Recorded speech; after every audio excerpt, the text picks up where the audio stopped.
బావా బయలుదేరదామా? అవని, నిహారిక విషయం అమ్మకి చెప్పేద్దామనిపిస్తుంది. నిహారిక విషయమా? ఏంటది?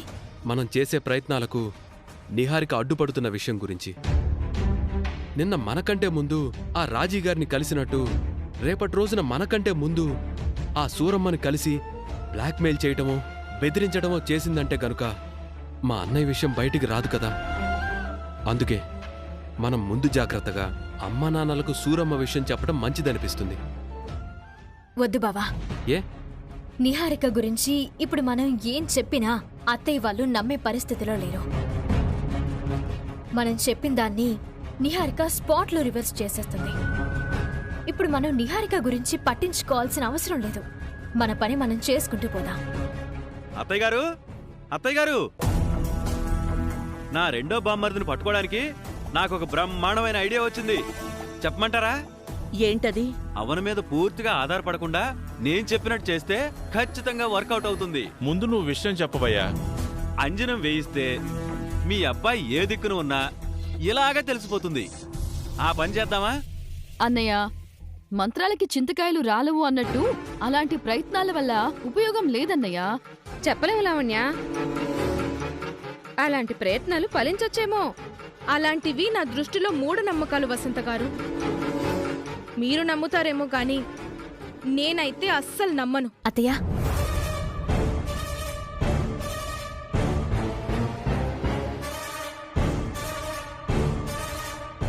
మేం బయలుదేరుతాం అత్తయ్య. ఒక్క నిమిషం అవని.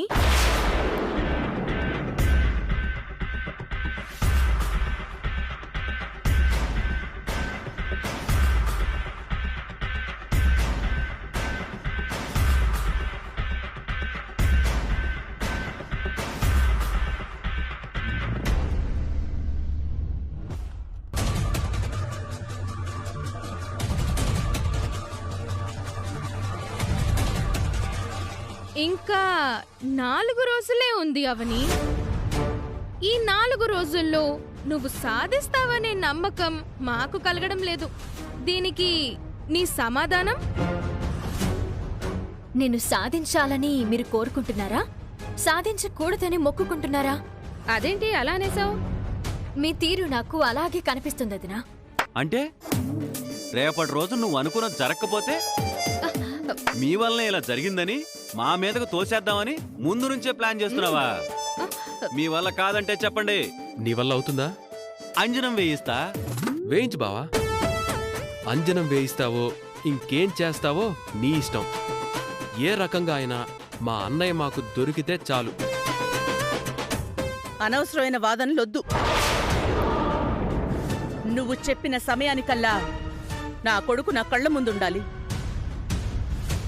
లేదంటే మనం ఆ రోజు అనుకున్న మాటలు అమలు జరిగిపోతాయి. నువ్వు శ్రీకర్ని వదిలి బయటికి పోవాల్సొస్తుంది. ఆ విషయం క్షణక్షణం గుర్తుంచుకుంటే బావుంటుంది. క్షణక్షణమే కాదు, ఆ సంగతి నీకు నిద్రలో కూడా గుర్తుంటే మంచిది. ఈ 4 రోజుల్లో మా అబ్బాయి మా కళ్ళ ముందు ఉండాలి, అంతే. ఒకదాని తర్వాత ఒకటి నాకు మంచి జరుగుతున్నాయి. నేను వెళ్తున్న దారిలో రోజుకో విషయం బయటపడుతూనే ఉంది. అందుకే ఆ నమ్మకంతోనే చెప్తున్నాను, ఈ 4 రోజుల్లో నేను అనుకున్నది సాధిస్తాను. అవని ప్రయత్నాలకు ఎవ్వరు అడ్డుపడినా, ఎన్ని అవాంతరాలు క్రియేట్ చేసినా అవని ముందుకు దూసుకుపోతుంది, విజయం సాధిస్తుంది. పద బావా.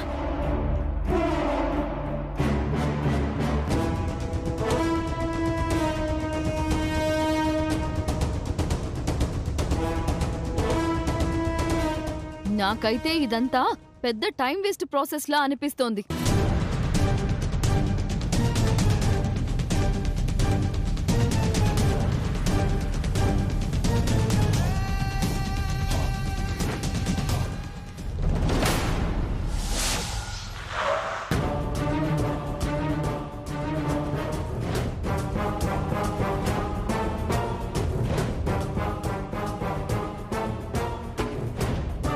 బావా, రాజుగారు చెప్పింది ఈ బస్తీనే కాబట్టి ఈ బస్తీ మొత్తం జల్లెడ పడతాం బావా. సూరమ్మ మనకు ఖచ్చితంగా దొరుకుతుంది. సరే అవని, పద.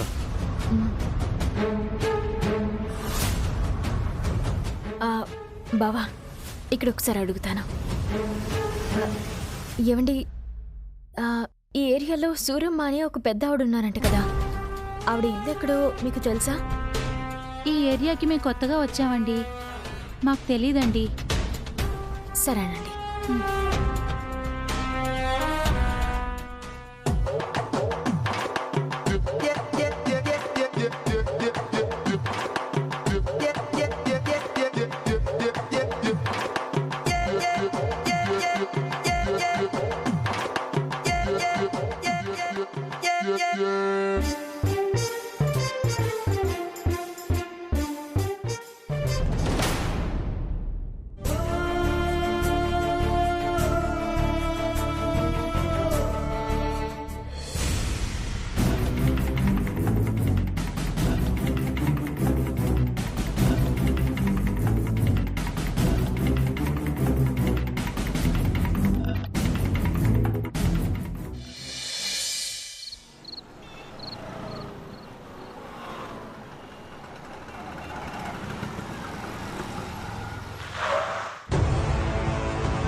హెడ్ నర్స్ రాజీ గారు సూరమ్మను ఈ బస్తీలో చూశానని చెప్పింది గాని ఇదే బస్తీలో ఉంటుందని నమ్మకం ఏంటవని? 2-3 సార్లు ఈ ఏరియాలోనే చూసిందనంటే ఈ ఏరియాలోనే ఉండుంటుందని నాకు అనిపిస్తుంది. నిన్న కొన్ని వీధులు తిరిగాం, ఈరోజు మరికొన్ని వీధులు తిరుగుదాం. పద. పద.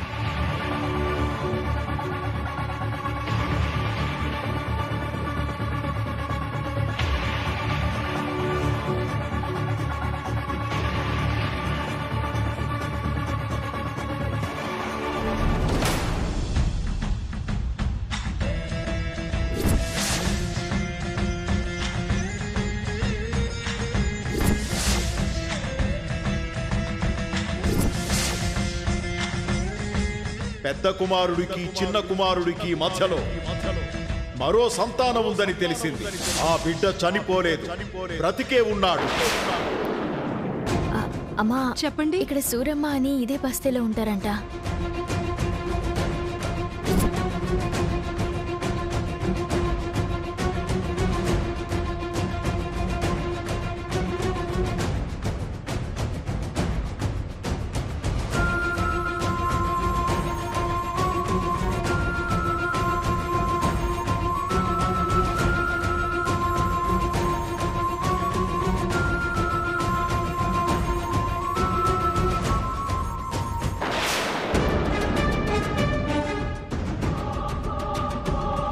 క్యాలెండర్లో డేటు మారుతున్న కొద్దీ అవనిలో మరింత పట్టుదల పెరుగుతుంది. అంతిమ విజయం అవనిదే అయ్యేలా ఉంది.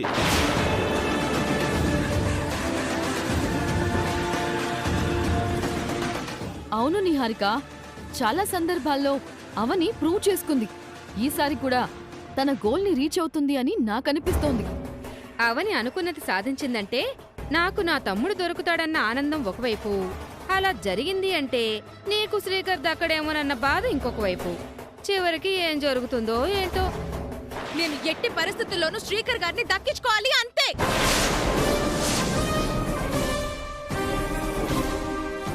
అలా జరగని పక్షంలో దొరికే కొడుకుతో నీ పెళ్లి తప్పదు. ముందు నుంచే నువ్వు మెంటల్గా ప్రిపేర్ కావడం మంచిది. ఎలా అయితే ఏముంది నిహారిక, నువ్వు వేదవతి గారి కోడలు అని అనిపించుకోవడం ముఖ్యం కదా. లేదు పెద్దిరాజు గారు, నేను ప్రేమించింది శ్రీకర్ గారిని.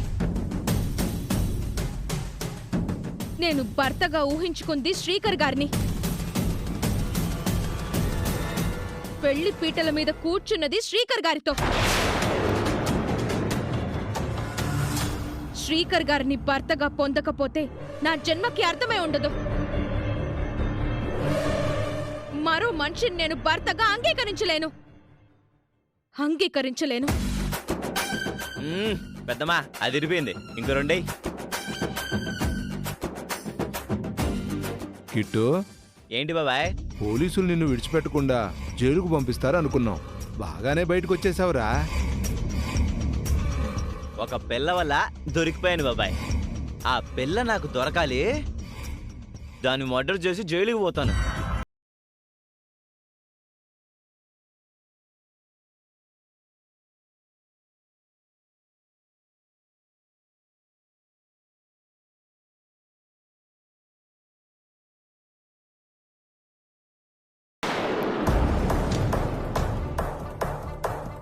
అవని, రాజీ గారి ద్వారా మనకు సూరమ్మ గురించి తెలిసిన విషయం అమ్మా నాన్నలకు చెప్పడం బెటర్ అనిపిస్తుంది. మనం చేస్తున్న ప్రయత్నాల మీద అమ్మ వాళ్లకు నమ్మకం ఏర్పడుతుంది. ఆ విషయం చెప్పాల్సిన సందర్భంలోనే చెప్పాలి బావా. ఈలోపు మనం తొందరపడద్దు. దేనికైనా సమయం రావాలి. మరొక వీధిలోకి వెళ్దాం పదా. ఇంకా 2 రోజులే మిగిలింది. ఈ 2 రోజుల్లో నువ్వేం చేయగలవు? మనకు అవసరమైనప్పుడు కాలం నత్తలా నెమ్మదిగా నడిస్తే బావుండు అనిపిస్తుంది. మనకు అవసరం లేనప్పుడు నెమలిలా పరిగెడితే బావుండు అనిపిస్తుంది. అందుకే అంటారవని, ఒక అడుగు ముందుకు వేసేటప్పుడు చాలా రకాలుగా ఆలోచించాలి అని. కనిపించని కొడుకు దొరక్కపోతే మీరు విడిపోవడానికి సిద్ధంగా ఉన్నారా? నేనెట్టి పరిస్థితుల్లోనూ అవనిని వదలనొదినా. కానీ నేను కనుక ఇచ్చిన మాటని నెరవేర్చకపోతే నిన్ను వదులుకునే పరిస్థితిని అందరూ క్రియేట్ చేస్తారు బావా. ఆ రోజు నువ్వు చాలా తొందరపడ్డావు అవని. అందుకే మనకిన్ని కష్టాలు వచ్చాయి. అయినా ఎప్పుడో దూరం అయిపోయిన కొడుకు గురించి మీకెందుకు? మీరు సంతోషంగా ఉండకుండా? బుద్ధి లేని నిర్ణయం, జ్ఞానం లేని శబదం చేసావని. చివరి క్షణం వరకు నేను పోరాడుతూనే ఉంటాను. ఇంక మేం బయలుదేరుతాం అక్క.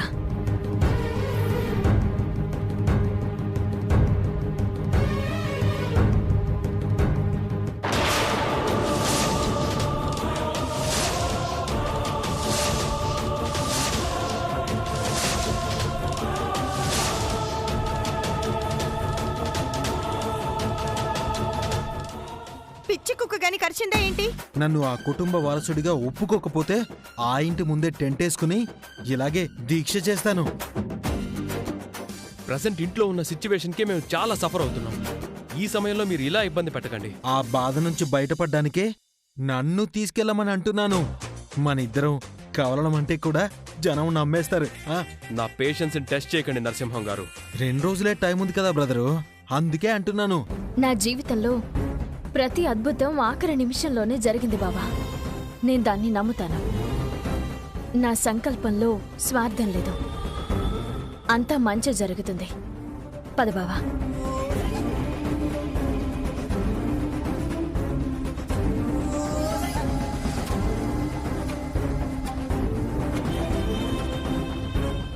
అర్థం చేసుకోరండి సుజాత, నువ్వైనా మరొకసారి ఆలోచించు. ఇంకొకసారి ఆ మాట అన్నావంటే నిన్ను...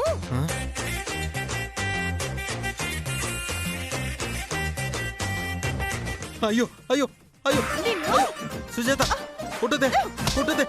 అయ్యో అయ్యో, అమ్మో అమ్మో.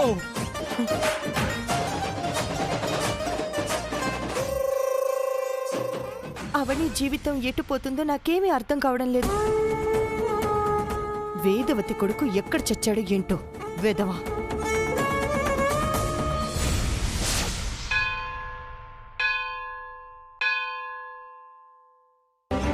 కిట్టు అని లోపలికెళ్ళి చాలాసేపు అయింది, ఇంకా బయటికి రాడేంటి?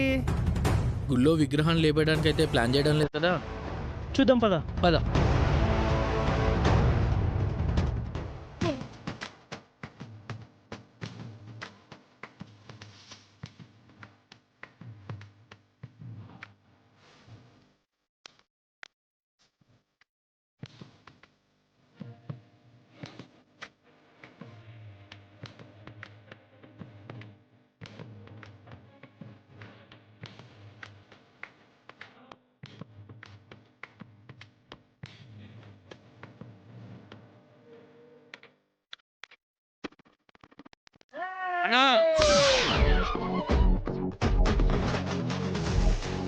అన్నా, నీ కోరికలు తీర్చడం ఆ దేవుడి వల్ల కూడా కాదన్నా.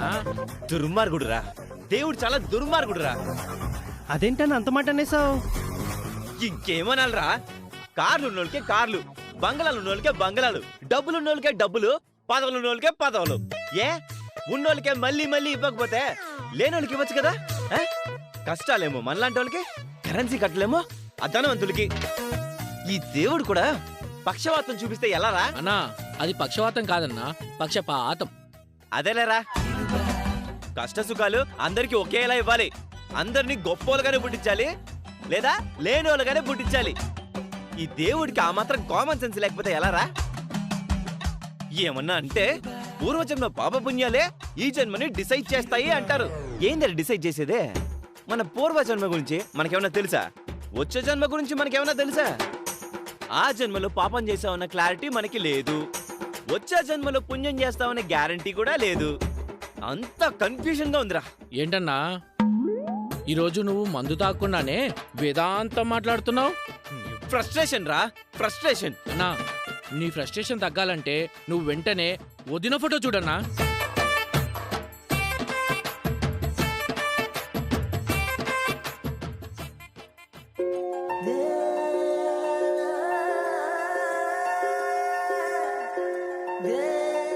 రెండు మూడు సార్లు మెరుపులా మెరిసి మాయమైపోయింది. పిల్లని చూస్తుంటే కోటీశ్వరులానే కనబడుతోంది. నేను కూడా కోటీశ్వరుని అయిపోవాలి. ఏదో ఒక రోజు ఈ అమ్మాయి దొరుకుతుందనే ఆశతోనే బతుకుతున్నాను రా. ఎలాగైనా ఈ పిల్లని పట్టుకోవాలి, కట్టుకోవాలి. ఒక్కో రోజు గడుస్తున్న కొద్దీ నీ ఫీలింగ్ ఏంటి నిహారిక? ఏముంది, నేను విజయానికి చేరువలో, ఆ అవ్వని అపజయానికి దగ్గరలో ఉన్నట్టుంది.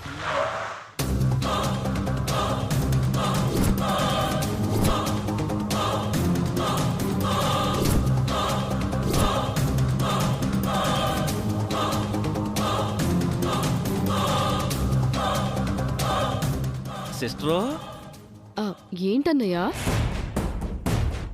ఇద్దరిని చూస్తుంటే నాకొక సామెత గుర్తుకొస్తుంది, చెప్పమంటావా? మనసులో దాచుకోవడం ఎందుకు, చెప్పండి. చారాణ మురిగికి బారాణ మసాలా అంటే ఏంటో తెలుసా? తెలుసన్నయ్యా, పావలా కోడికి ముప్పావలా మసాలా అనేగా. నువ్వు భలే షార్ప్ సిస్టరు. ఇప్పుడు ఆ సామెత ఎందుకు చెప్పినట్టు? సామెతలు చెప్పడంలో మీరు దిట్ట కదా వసంత గారు, ఆ మాత్రం అర్థం కాలేదా? అవని ప్రయత్నాలు కూడా అలా ఉన్నాయని దాని సారాంశం.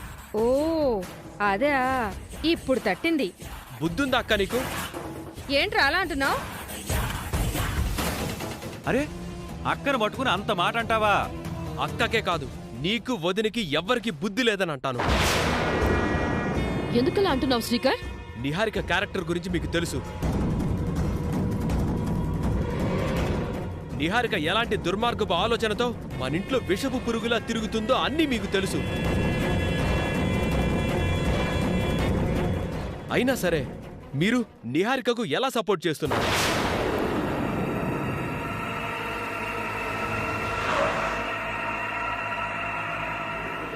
కనిపించని తమ్ముడు కనపడితే బాగుండనే ఆలోచన నీకు లేదు. ఇంటి కోడలిగా నీకు గాని, ఇల్లరికపు అల్లుడుగా నీకు గాని కొంచెం కూడా బాధ లేదు. ఇంటి మనుషులకు అండగా ఉండకుండా బయట మనిషికి, అందులోనూ కుట్రలు చేసే మనిషికి సపోర్ట్ చేస్తున్నారు.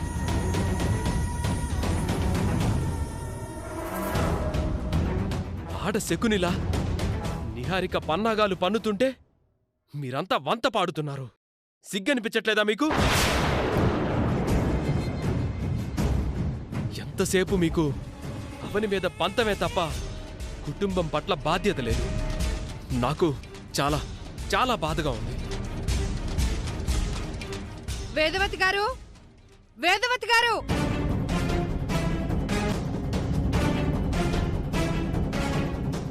వేదవతి గారు, త్వరగా రండి. ఏంటండి లాయర్తో వచ్చారు? ఆస్తుల్ని నిహారిక పేరు మీద రాయించాలి అనుకున్నప్పుడు అత్తయ్య గారు మా లాయర్ గారిని పిలిపించారు. ఇప్పుడు అవనికి నిహారికకి మధ్య పెద్ద ఛాలెంజే నడుస్తుండగా మీరు లాయర్ని వెంట పెట్టుకుని వచ్చారు. ఏంటి విషయం? వేదవతి గారు, ప్రసాదరావు గారు రానివ్వండి. విషయం వివరంగా చెప్తాం.